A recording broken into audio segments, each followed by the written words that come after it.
gentlemen, make sure you watch Worst Week Ever live tonight with our special co-host, Clark Lewis, an actor. Wow! Act for us. Wait, what do? You act? I act, I write, direct, and I'm producing nowadays. Oh, a quadruple threat! Ouch! Get ready to laugh. Thank you. Right on cue. I'm a heartthrob, I've been told. Funny. That's funny. I say, turn up the heat, baby. I just asked the questions. I don't know. Yeah, you're a pillow fighter because you didn't hit me once. We're the worst guests. This is the worst show.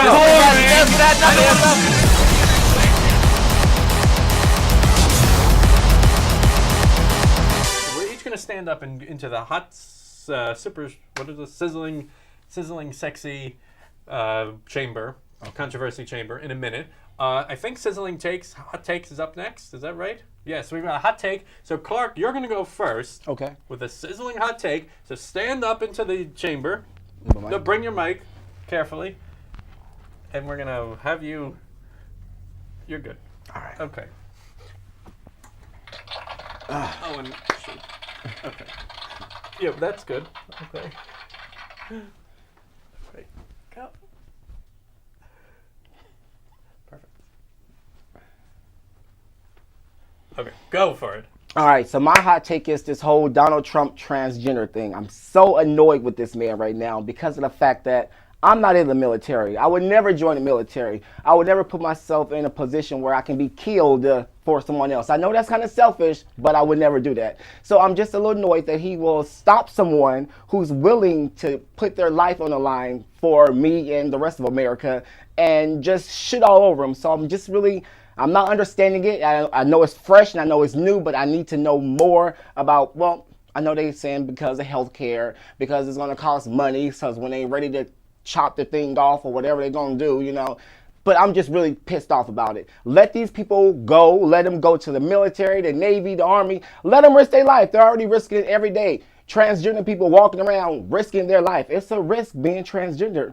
I'm just saying, let these people go and do their thing. Put your hands together. That was a sizzling hot take. Sizzling. I was sizzled. Sorry. Okay, very exciting. All right, so I have a somewhat similar, or not similar. You're gonna be a little interested with my hot take. No, it's not an uh-oh, but it's just gonna be a sizzle. Okay. Yeah, I mean, to be sizzling, we gotta make it controversial. Yeah, we got you. You gotta make it controversial. Yeah. All right, so I think I'm gonna go up to the sizzle hot take zone. Oh, perfect. Look at that. Okay, hello world. How are you? All right, so it's time for a sizzling hot take, and here it is. Ladies and gentlemen, people out there are shocked by Donald Trump's latest assertion declaring that transgender people should be banned from the military. And my response to that is to be like, hey, people out there, when you hate on Trump year-round, every day of the week, don't be shocked when he comes back and does something horrible. So my response is, for people out there, don't protest Trump. Protesting him gets you nowhere. What you got to do is appeal to his ego. Everyone out there, who, especially transgender people now who are upset about being banned from the military, instead of protesting him, they need to put a rally in support of him. Yes!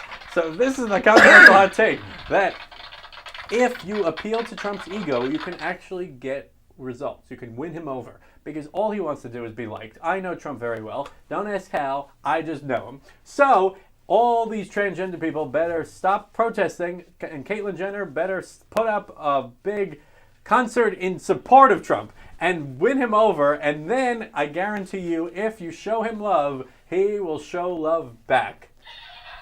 It's not that funny. All right, so that's my hot take. Let's go back over here. So what do you think of that? I kind of agree. I mean, to an extent. I just think Trump is just an asshole. Yeah, but see, that's my point. But everyone, so like, why would he do anything for people who continue to call him an asshole? Not you specifically, but I'm saying, like, no one in the gay community, no one on CNN, no one in liberal corners ever gives him credit for anything, and all they do is attack him day in and day out. So when he wakes up, he's going to be like, should I do anything nice for these people who call me Hitler every day?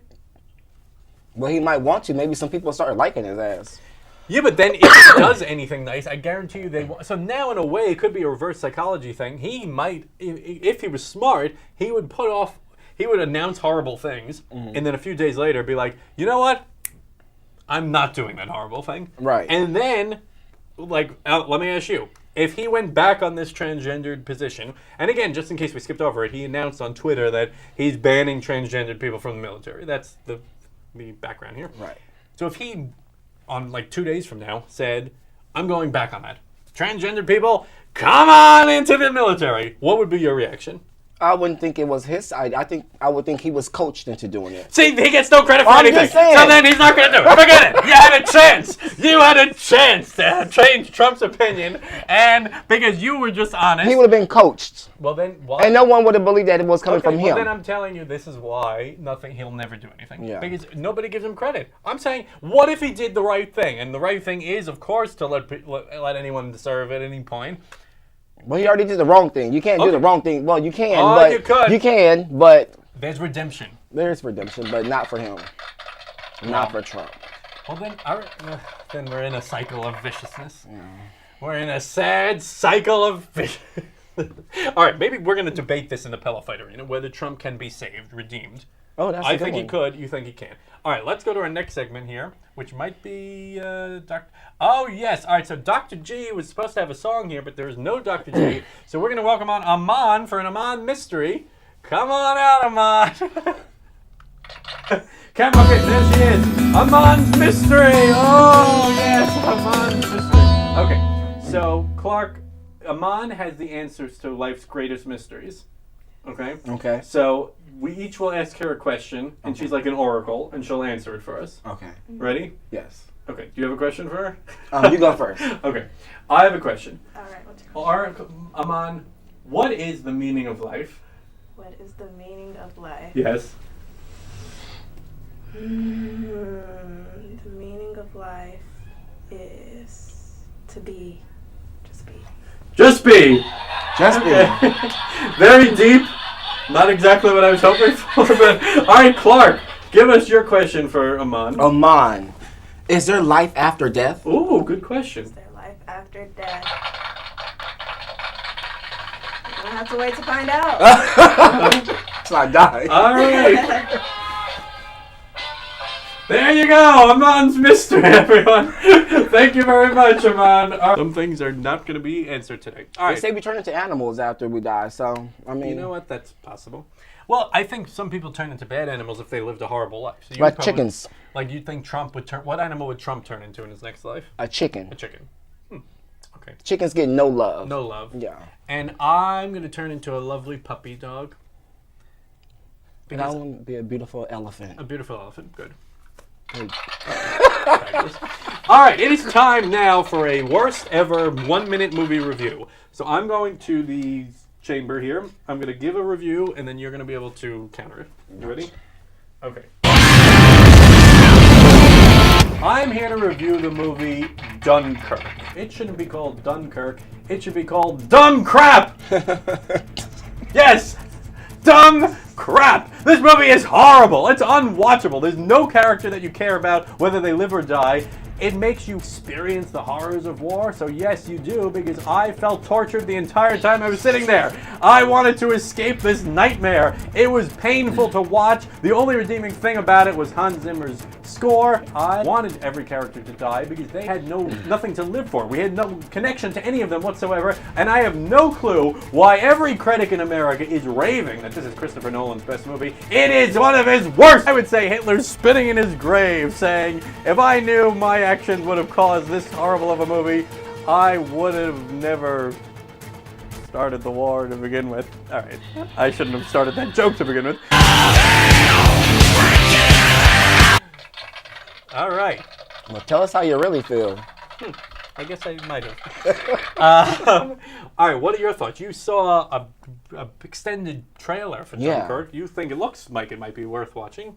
Well, yeah, I saw it was a little trailer, like 2 minutes. Then I saw an extended trailer for like 5 minutes. I'm like, oh, let me see the extended trailer. It looked good. You know, I like kind of war kind of movies. I mean, it only had that one setting, seemed like just on this piece Oh of my god! And let me tell land. you, gimmick of it is that there's separate timelines in it, and it's a little confusing. And trust me, I'm not. I didn't dislike it because I was confused by it. In fact, the only thing I liked about it was this alternate timeline conceit or gimmick. Without it, it would have been really boring. But having said that, Was there a love story involved? there was no love, no emotion No. whatsoever. People barely even talked Oh my during God. this nightmare. A silent movie. It was a silent torture. Dang. Horrible. All right, sorry. All right, so, but yeah, you should see it for yourself. I'm going to see it. Judge. I'm a movie hop. That was the kind of movies you have to movie hop to see. Movie up. You pay for one, you say, all right, let me go sneak and see this one.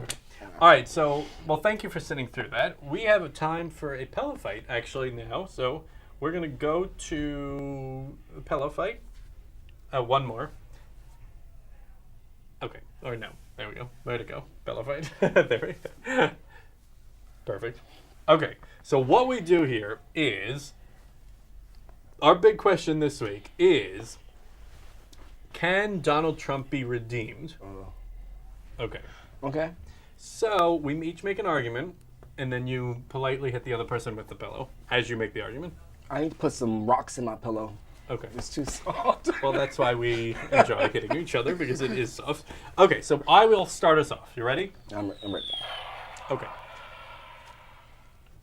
I think our country would be better off if we realized people with different opinions don't necessarily think of someone who disagrees with you as an enemy and as someone who's horrible, but instead as someone who you maybe want to reason with and try to convert your ideas to, or to convert them to your ideas. So I think Trump represents half of the country, basically. So when people keep demeaning Trump, in a way, they're putting a wedge between themselves and the country. And I think that's adding to the polarization. And I think if we have the idea that Trump himself could be redeemed and educated about new ideas, then that could bring the whole country together. And wouldn't that be great? All right, your turn. Okay, I think for Trump to be redeemed, he would have to be impeached out of the White House. I think he's just dug. The hole is so deep right now. It's like it's almost like you have unwanted guests in your house. You know, they come over, they're supposed to stay for, just say a day or two, and it's like a month later, and you waiting for them to pack their shit up and just go. All right, but in that example, what do you want to kill do you want to kill that unwanted guest, or would you like to? I didn't say that. All right, but so you want the unwanted guest to leave, but you want them to come back eventually because you liked them enough in the first place to bring them in. Yeah, you didn't know they're going to stay that long, so now I don't like you no more because you always outstay your welcome. Okay. And you probably didn't clean up after yourself. You probably ate all my damn food, so I'm sure you are that guest I don't want back in my house. Okay, fine. Yeah. But when that guest represents half the country, do you want to then say to yourself, I want to close myself off from half the country? There's a lot of people in this country. If I close myself off to half, I still got the other half. True, but wouldn't it be better if we all were united? Yes. And what has Trump done? Okay, what has Trump done that's so irredeemable? I just think he's a liar. I think the things that he say and the things that he do. My biggest issue with Trump is this Twitter thing. Like he just abuses Twitter. I agree, actually. So he abuses it. He says things that you wouldn't expect from your president to say. You like, oh my God, you're supposed to. So you want him to be more presidential? Be more presidential. That's it. Get off of Twitter. That's my only point. Then this is my argument. What if tomorrow he said, you know what? I woke up and I'm gonna be more presidential. I'm off Twitter. Would you be proud of him?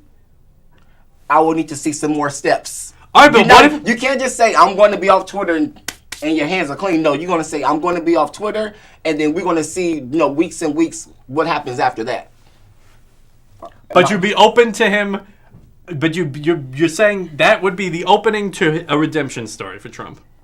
It would be an opening. It would be like a crack. No, it's bigger. It's bigger than a crack. All right. All right. Good work. Very exciting. We have to put up some credits before we run out of time here. We're going to come back and talk a little more as well.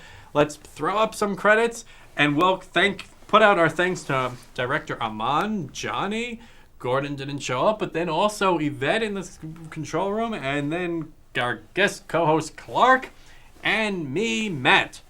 We got us all. Me, Matt. Me, Matt.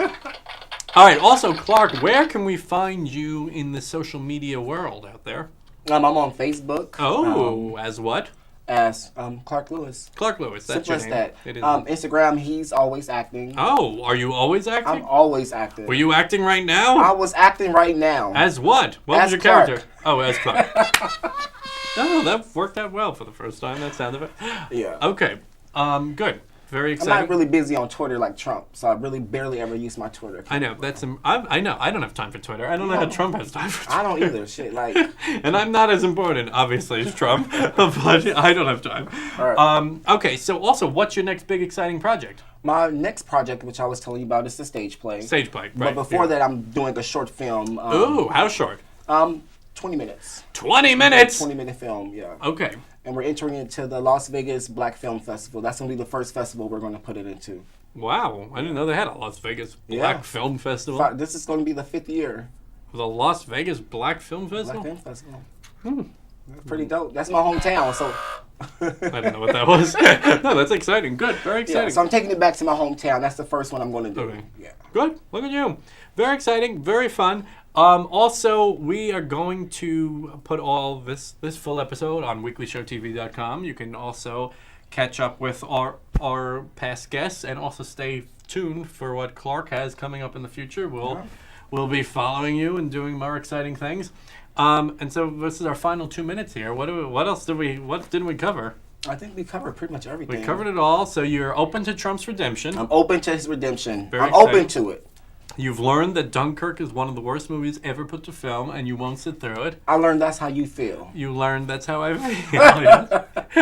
What's your favorite movie of all time? My favorite movie of all time is actually Life with Martin Lawrence and Eddie Murphy. I think that is just the funniest movie. It gets funny when they become really old because they start talking shit to each other. These old guys just. Okay. You know. I thought. Oh, wait, did you think I said worst movie or best movie? I kid. Okay. I've never heard someone describe that as their best movie. I love ever. that movie. Okay. You gotta. Those are my two favorite comics: Martin Lawrence and Eddie in one movie together. But what about Will Smith? Why don't you like Bad Boys better? Well, that's my favorite comedy with those two in it together. Okay. All right. Good Yeah. work. Fine. Your fans agree. All right. Well, thank you very much, Clark. Absolutely. Thank you for inviting me. This on has here. been a riveting lesson in acting and in redemption. Yes. And we opened up the hot take segment, so maybe by next week Trump will have because Trump's a fan of the show, by the way. Oh, what up, Trump? He watches regularly, and so he maybe has learned that he should change his ways and Leave the White House. I mean, wait, what did you say? he will. Oh, you should change his ways. Change his ways and go back on this transgender nonsense. Absolutely. Yeah. I really think So so. Caitlyn Jenner will lead the parade. I would like to see that. Yeah. Very exciting. All right, so watch us at weeklyshowtv.com. Follow us at Worst Week Ever. Follow Clark at He's Always Acting. And that's it, folks. We've covered it all. So congratulations to us. Sorry, that was unnecessary. I'm well aware. But we have been fun here. So in 5 seconds, say goodnight, folks. Hey, good night, night, folks. everyone.